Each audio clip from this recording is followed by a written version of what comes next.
अस्सलाम वालेकुम ख़वातीन हज़रात, मैं हूं आपका मेज़बान सुमैर। तो आज के नए प्रोग्राम में हम आपको खुश आमदीद कहते हैं। दोस्तों, आज भी हमारे पास बहुत ज़बरदस्त किस्म की अपडेट्स हैं, बहुत ज़बरदस्त किस्म की खबरें। लेकिन सबसे पहले हम बात करेंगे फ़ाद मुस्तफ़ा काचे वाले के बारे में। भाई, ये मैं नहीं कह रहा हूँ, सोशल मीडिया भरा पड़ा है। वो फ़ाद भाई जिनका जीतो पाकिस्तान में लुक देखकर, ड्रेसिंग देखकर, बोलना देखकर लोग हसरत करते हैं कि क्या खूबसूरत पर्सनालिटी है। लेकिन फ़ाद मुस्तफ़ा ने एक इंटरव्यू में काचा पहनकर पूरे सोशल मीडिया पर ववेला मचा दिया। भाई, सबको बहुत बुरा लगा और सब हैरान हो गए कि भाई फ़ाद मुस्तफ़ा असल में तो जॉनी ब्रावो है। वो कौन से कार्टून आते थे भाई, ऊपर से इतनी बॉडी बनाई होती थी, वो लड़कियों के पास जाता था ऐसे, हाय आई एम जॉनी ब्रावो, ऐसे बॉडी बनाई होती शं शं, और नीचे से टांगे जो है वो इतनी इतनी होती थी। चिकन क्या कहते हैं उसको, इतनी इतनी टांगे और ऊपर से बॉडी अच्छी, और आगे से लड़की जो है कमजोर सी लड़की, उसको उठाकर पटक देती थी ठा ठा ठा। भाई, फ़ाद मुस्तफ़ा को लोग उनसे कंपेयर करें, उससे कंपेयर करें, उस कार्टून से। फ़ाद मुस्तफ़ा ने अभी एक इंटरव्यू दिया, उसमें बहुत सारी बातें की हैं। उन बातों के बारे में बात करने से पहले मैं ज़रा इनके काचे के बारे में बात कर लूँ। एक आप इंटरव्यू दे रहे हैं, पाकिस्तान के बहुत बड़े स्टार हैं, ठीक है, आपने रमज़ान में काचा पहना, वो भी घुटनों से नहीं, मतलब समझ लेंगे अंडरवे से थोड़ा सा ज़्यादा। भाई, ऐसा आप काचा पहनकर इंटरव्यू दे रहे हैं और वो इंटरव्यू वायरल हो रहा है। और उस इंटरव्यू के वायरल होने के साथ साथ लोगों ने आपकी बातों पर भी गौर किया और आपके कपड़ों पर भी गौर किया। सबसे पहले हम आपको जरा कमेंट्स पढ़ के सुनाते हैं।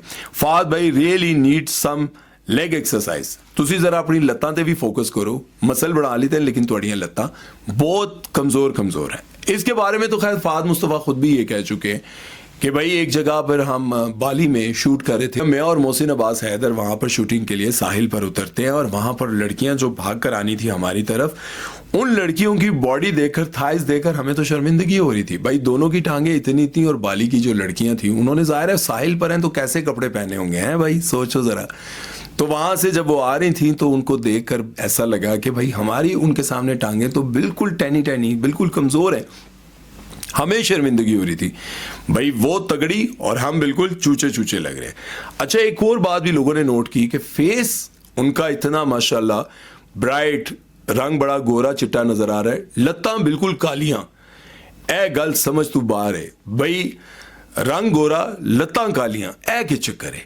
ए हुण चक्कर तुसी दस सकते हो, मेरी तो समझ तू बाहर है कि भाई फेस गोरा है, लत्तां कालियां। इसके बाद कुछ लोग लिखते हैं तमीज का ड्रेसअप होते तो अच्छा था। भाई, तमीज ना केड़ा ड्रेसअप हो सकता है? उनको लगता है कि मैं बहुत बड़ा स्टार हूं, क्योंकि इसी प्रोग्राम में उन्होंने कहा कि भाई कोई ऐसा शो, कोई ऐसा प्रोग्राम जहां पर मेरी बात ना हो, इसका मतलब यह है कि पाकिस्तानी शोबिज़ इंडस्ट्री मेरे बगैर अधूरी है, मेरे बारे में बात किए बगैर अधूरा है सब कुछ। तो भाई, ये आपकी खुशफहमी है। फ़ाद भाई, इतना गुरूर नहीं झलकना चाहिए। देखें, ये बात गलत है कि आपको लगे कि मेरे बगैर ये इंडस्ट्री बेकार है, शोबिज़ इंडस्ट्री, सोशल मीडिया, सब कुछ। अगर आप पर बात करना छोड़ दें और आपका प्रोग्राम देखना छोड़ दें तो आप ज़ीरो हो जाएंगे। और मैं ऐसी बात नहीं करना चाहूँगा। अल्लाह आपको तरक्की दे और तरक्की दे। ये इसलिए नहीं कि कल परसों मैं आपको कॉल करने वाला हूँ कि अपने नेक्स्ट प्रोजेक्ट में मुझे काम दे, इसलिए नहीं, सिर्फ आपको मशवरा दे रहा हूँ कि गुरूर इंसान को तबाह कर देता है। तो मेरा ख्याल है कि ऐसी चीज़ें, खैर इस पर भी आपने कहा कि इंसान हूँ, एरर आ जाता है, गलती हो जाती है, लेकिन जो फितरतन गुरूर आ जाता है ना, वो गलत है, वो नहीं होना चाहिए। इसके साथ एक और भी लिखा है कि जल्दी में शलवार पहनना भूल गए। ऐ भी हो सकता है, खेड़ते खेड़ते किसी ने इंटरव्यू लिखा हुए, उन्होंने कहा नहीं कोई बात नहीं, आप अच्छे लग रहे हैं, आप अच्छे लग रहे हैं, ओह नो प्रॉब्लम, ऐसा भी हो सकता है। फ़ाद भाई, थोड़ी बहुत तमीज कर लें। अगर आप थोड़ी बहुत तमीज कर लें, शो में तो आपकी बदतमीजी नजर आती है बहुत सारी जगहों पर, यहां पर अगर आपकी तमीज नजर आ जाती तो शायद मैं आपका फैन हो जाता। खैर, इस तरह से बहुत सारे लोगों ने बहुत सारी बातें लिखी। और आप क्या कहते हैं, क्या फ़ाद मुस्तफ़ा वाकई गुरूर में रहते हैं? कुछ लोगों को लगेगा हाँ भाई, कराची वाले हैं तो कराची वालों के खिलाफ बोलेंगे ना, कराची का हमारा फ़ाद मुस्तफ़ा। यार, ये जो बातें लोग लिखते हैं ना, मुझे उनसे बड़ी नफरत है। भाई, कराची भी हमारा, पंजाब भी हमारा, आपका भी पंजाब हमारा। ये किसने लिखा है, कहां लिखा है? पाकिस्तान की बात किया करो, ये ना लिखा करो हमारे महाजिर, हमारे पंजाबी, हमारे। ये बहुत गलत कॉन्सेप्ट जो भी आपको दे गया ना, बहुत गलत कॉन्सेप्ट दे गया।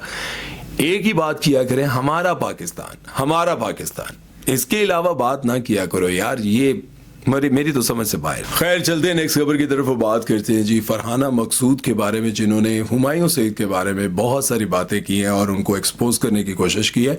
फरहाना मकसूद के बारे में मैं आपको बताता चलूं, जब ये नई नई आई थी, जब ये लॉन्च हुई थी, तो ये समी खान के साथ लॉन्च हुई थी। बड़ी एक्ट्रेस थी, बड़े किरदार करती थी, लेकिन उन्होंने हुमायूं सईद के बारे में कुछ ऐसी बातें की हैं, मैं हैरान हो गया हूं, क्योंकि इंडस्ट्री में हुमायूं सईद के खिलाफ कोई भी बात नहीं करता, उनको कोई बुरा भला नहीं कहता। वो कहती हैं कि मैंने उनके साथ एक फिल्म की थी जिसका नाम था मैं हूं शाहिद अफरीदी। 2013 में वो फिल्म आई थी, हुमायूं सईद उसके प्रोड्यूसर थे। वो कहती हैं कि उस फिल्म में मेरे साथ बहुत ज्यादती हुई। सबसे पहले मुझे उस फिल्म के लिए जब बुलाया गया तो मुझे ये नहीं कहा था कि ये फीचर फिल्म है, मतलब सिनेमा में लगेगी, मुझे ये कहकर बुलाया था कि टेली फिल्म है। अब जाहिर है कि जब टेली फिल्म के लिए बुलाया जाता है तो बजट बहुत कम होता है, और वही फिल्म सिनेमा पर चली, मुझे हैरानी हुई। लेकिन ज्यादती साथ में ये हुई कि भाई उस फिल्म में मेरे जितने सीन्स थे वो भी काट दिए, और इसके साथ साथ ये भी ज्यादती की गई कि जब फिल्म का प्रीमियर था, प्रीमियर लाहौर में था, तो जाहिर है सारे एक्टर्स को बुलाया जाता है, उनको प्रोटोकॉल दिया जाता है, लेकिन इनको नहीं बुलाया गया। इन्होंने जब सिमी रहील को फोन किया तो इन्होंने कहा कि तुम आ रही हो, उन्होंने कहा नहीं मुझे तो बुलाया ही नहीं। तो उन्होंने स्टैंड लिया कि भाई सिमी को बुलाओ, सिमी नहीं आएगी तो मैं भी नहीं आऊंगी।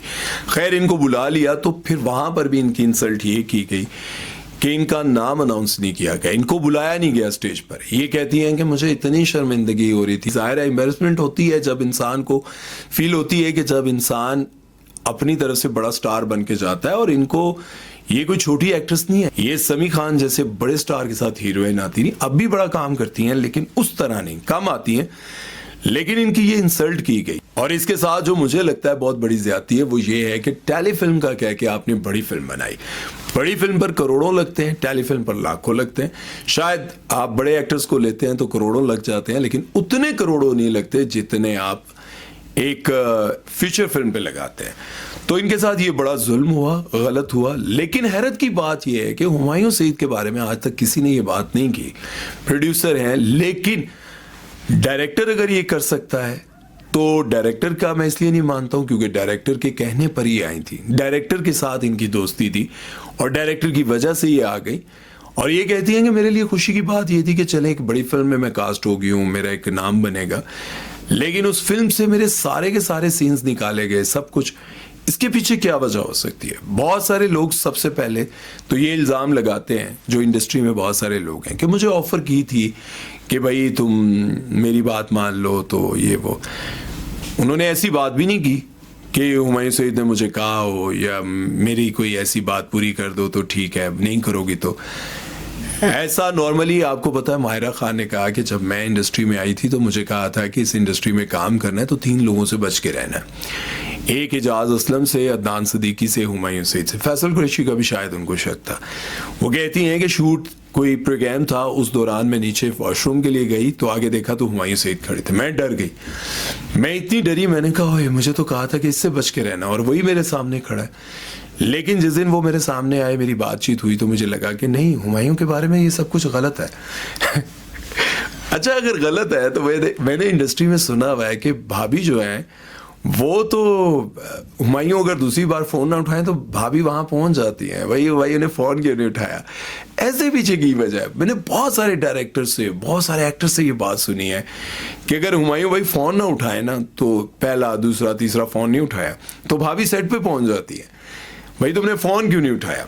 खैर, इस बारे में अब आप लोगों की क्या राय है? आप लोगों को क्या लगता है, ये ज्यादती हुई है? मुझे तो लगता है कि ये गलत हुआ है, लेकिन इसके पीछे वजह जो है ना वो नहीं पता, क्योंकि ये 13 साल पहले हुआ। और जाहिर है जिसके साथ हुई होती है वो सारी जिंदगी नहीं भूल सकता कि यार एक तो पैसे कम दिए, दूसरा मेरे सीन काट दिए, दूसरा मुझे इज्जत नहीं दी गई। सारी चीजें इंसान भूल जाता है, पैसों को भी भूल जाता है, सब चीजों को भूल जाता है, लेकिन ये नहीं भूल सकता कि ये जो इंसान को इज्जत मतलब देने का, ये जो कंजूसी करते हैं ना कि किसी को, बड़े एक्टर को बुलाना, उसको प्रोटोकॉल देना, शायद उनको लगा हो कि भाई नहीं, इसने मेरी फलां बात नहीं मानी थी। अगर ये वो बात भी बता देती कि वजह क्या है, तो फिर मेरा ख्याल है कि मामला ज़रा बेहतर हो सकता है और इसको डिस्कस किया जा सकता था। खैर, इस बारे में अब आप लोगों की क्या राय है कमेंट सेक्शन में ज़रूर बताइएगा। खैर, चलते हैं नेक्स्ट खबर की तरफ। बात करते हैं जी हसन जहांगीर और फैसल रहमान के बारे में। हसन जहांगीर को रिश्ते की तलाश है और फैसल रहमान शादी आज भी नहीं करना चाहते। वो कहते हैं कि मैं खुश हूँ। हसन जहांगीर निदा यासिर के शो में आए, बड़े यंग बने हुए थे, दाढ़ी शाड़ी काली की हुई थी, बाल वाल काले किए हुए थे। उनका एक गाना था बड़ा मशहूर था जो आजकल एक बार फिर किसी फिल्म में लिया गया, शादी ना करना यारो पछताओगे सारी लाइफ, शादी ना करना यारो पछताओगे सारी लाइफ। वो गाना हम बचपन में सुना करते थे, बड़ा हिट गाना था। उनको निदा यासिर ने अपने प्रोग्राम में बुलाया और उनका कहा कि आप शादी आपने नहीं की। उन्होंने कहा कि मुझे अपनी वाइफ से बहुत मोहब्बत थी, फिर वो फौत होगी, मेरी जो बेटी है वो अब चाहती है कि मैं शादी कर लूँ, क्योंकि मैंने अपनी बेटी को बाप माँ दोनों बन के पाला। मेरी माँ और मेरी बहनों ने मेरी बच्ची की बड़ी खिदमत की, तो मैं चाहता था कि मेरी जो बेटी है उसको जो है ना दुख कोई ना मिले। अब उसकी शादी वादी हो गई है, वो चाहती है कि मेरी शादी कर दे। तो हसन जहांगीर शादी करना चाहते हैं और साथ में फैसल रहमान बैठे थे। वो कहते हैं कि भाई मैं अकेले खुश हूँ, मैं शादी नहीं करना चाहता, भाई मेरी जो अकेली लाइफ है ना वो परफेक्ट है। खैर, जो अकेले रहते हैं जिस तरह से तौसीक हैदर हैं और एक और हमारे एक्टर हैं उस्मान मुख्तार हैं, नहीं उस्मान मुख्तार नहीं, एक और हैं, क्या नाम है उनका, मैं लिख दूंगा, उनके बारे में, और अली रहमान है शायद, उनके बारे में, और बहुत सारे लोगों के बारे में बहुत लिखते हैं लोग कि भाई ये शादी नहीं करते, वजह क्या है, इसके पीछे वजह क्या है। बहुत सारे लोग वजूहात जानते भी हैं, इंडस्ट्री में बहुत सारे लोग जानते हैं, लेकिन बहुत सारे लोग जो है इस पर बात नहीं करना चाहते। कुछ लोगों को लगता है कि ये सिर्फ अफवाहें हैं। मैं भी ये समझता हूँ कि यार कभी आप जब किसी के बारे में आंखों से ना देख लें, खुद सामने किसी को ना देख लें, तब तक आपको किसी पर ऐसे इल्ज़ामात नहीं लगाने चाहिए कि ये शादी किसी औरत से नहीं करना चाहते या कुछ इस तरह। मैं ये समझता हूँ कि हो सकता है कि किसी ने किसी से मोहब्बत की हो, उसकी मोहब्बत आज तक वो दिल से ना निकाल सका हो, वो यादें आज तक उसके दिल में बसी हो, वो आज तक उसकी यादों में जी रहा हो, वो चाहता हो कि वो है नहीं है कहीं भी है, बस मैं उसकी यादों में जीना चाहता हूँ, और उसको मज़ा आता होगा उसके बारे में सोच कर, उसके बारे में याद करके, उसके बारे में उसके साथ बीते हुए लम्हात को याद करके उसको अच्छा लगता होगा। वो नहीं चाहता होगा कि मेरी शादी हो, मैं किसी और के साथ अटैच हो जाऊं। तो मुझे लगता है कि ऐसा भी हो सकता है। फैसल रहमान बाबरा शरीफ के साथ बहुत आते थे, हालांकि उनसे बहुत छोटे थे, इतने भी छोटे नहीं सन, लेकिन छोटे थे, लेकिन उनके साथ आते थे, बहुत बच्चे बच्चे लगते थे। ये तो वैसे ही उन्होंने वो फैला दी बात कि मैं कायदे आज़म से मिला, वो वैसे उनकी उम्र इतनी नहीं है। और एक बात और भी उन्होंने कही कि मुझे कैरेक्टर्स बहुत ऑफर होते हैं। फैसल रहमान कहते हैं कि मुझे बहुत कैरेक्टर्स ऑफर होते हैं, लेकिन मैं इसलिए नहीं करता हूँ कि मुझे बाप का किरदार दिया जाता है, और मैंने ज़िंदगी में वो फेम देखा हुआ है और उस लेवल पर हीरो रहा हूँ कि अब बाप का किरदार करते हुए मुझे बड़ी तकलीफ होती है, इसलिए मैं नहीं करता। लेकिन इस इंडस्ट्री में अगर कोई समझदार बंदा है ना, वो इस इंडस्ट्री में अगर रहना चाहता है तो वो एक्सेप्ट कर ले कि मुझे इस तरह का किरदार मिल रहा है और मैंने ऐसे किरदार करने हैं, मुझे काम मिलता रहेगा। बाबर अली को देख लें, हुमायूं सईद से छोटे हैं, तो मेरा ख्याल है तकरीबन छोटे हैं, और बाप का किरदार अदा करते हैं, काम मिलने लग गया, वो ठीक है, उन्होंने पैसा कमाना है भाई। बहुत सारे लाहौर इंडस्ट्री के लोग नाराज हैं बाबर अली ने ये क्यों किया, लेकिन बाबर अली खुश हैं क्योंकि मैं इन हूं भाई। बाबर अली के किरदार को, एक्टिंग को सभी बहुत पसंद कर रहे हैं और वो धड़ाधड़ पैसे भी कमा रहे हैं, अच्छा पैसा कमा रहे हैं। लेकिन बहुत सारे लाहौर के ऐसे एक्टर्स हैं जो इसी उसमें है कि मैं तो हीरो था और मैं हीरो ही रहूंगा, तो वो आज बिल्कुल जीरो हो गए हैं। क्यों? काम नहीं है, फिल्म बन नहीं रही, फिल्म बनेगी तो उनको कोई कास्ट करेगा। तो ये सारी चीज़ें देखकर मुझे यूँ लगता है कि भाई जब एज के मुताबिक आप एक्सेप्ट कर लेते हैं इंडस्ट्री ये चाहती है तो आप काम करें, आपको काम मिलने लग जाता है। बहरहाल ये थी आज की खबरें, उम्मीद है कि आपको अच्छी लगी होंगी। अपना ख्याल रखिएगा, दुआ में याद रखिएगा। सुमैर चौधरी को दीजिए इजाज़त, अल्लाह हाफिज़।